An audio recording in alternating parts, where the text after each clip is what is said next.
Last slide, I'm going to talk about the role of deception in this whole thing.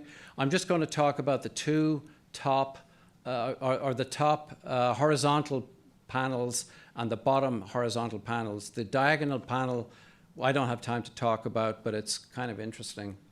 But we had the good fortune to interview Colonel Barry Hennessy, who was the head of AAWSAP, Air Force Office of Special Investigations, which is the counterintelligence arm of the United States Air Force.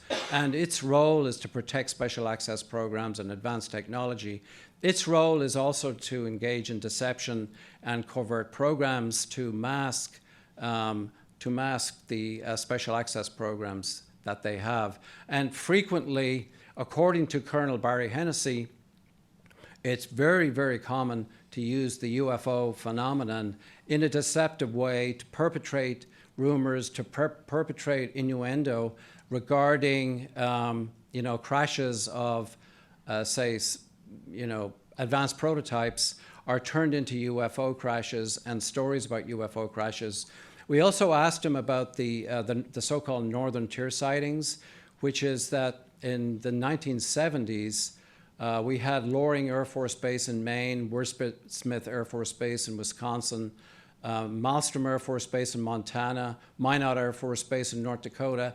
All of these Air Force bases were plagued by UFO activity during the 1970s and 1980s. Colonel Hennessy was pretty frank in telling us that, yes, some of these were ours. We were using these as penetration detectors to see what the rapid reaction to an emergency would be on these Air Force bases, which are extremely important. They're there for the sort of defense of the United States against incoming over the North Pole.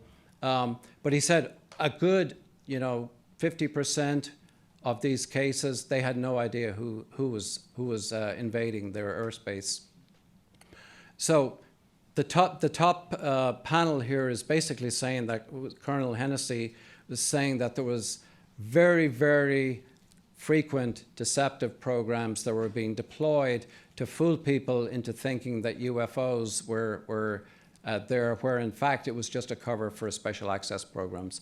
Bottom panel and left-hand side, NIDS, National Institute for Discovery Science, investigated about 150 separate cases of black triangles during the 1990s and the 2000s. And it was a remarkable sort of data set because they were almost identical cases from all around the United States. People were seeing these large, football field-sized objects, triangular in shape, brightly lit, extremely low flying, and we're talking treetop level. We're not talking 1,000 feet, treetop level, and completely silent. They were flying over people's homes and homesteads in the United States. They were floating down interstate highways. And, after the first 10, we began to say, if this is a United States Air Force special access program, these pilots are absolutely crazy. They're probably on DMT.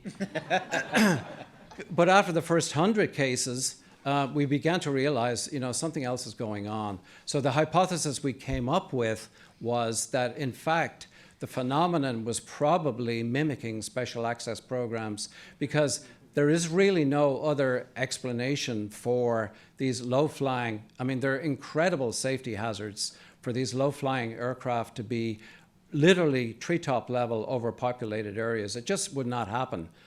People would be fired immediately in that situation, and they would lose their security clearances.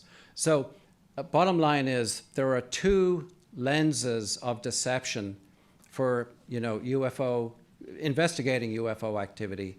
Those two lenses cause a blurring of the actual UFO phenomenon. So it is one reason why we think that it has been pretty slow going in terms of coming to good data on the UFO phenomenon.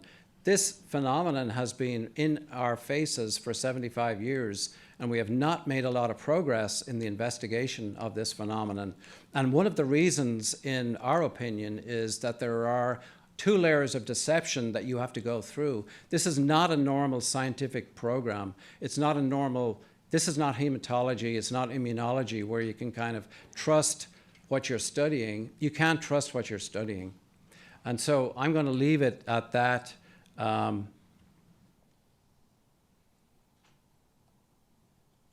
I don't think there's questions.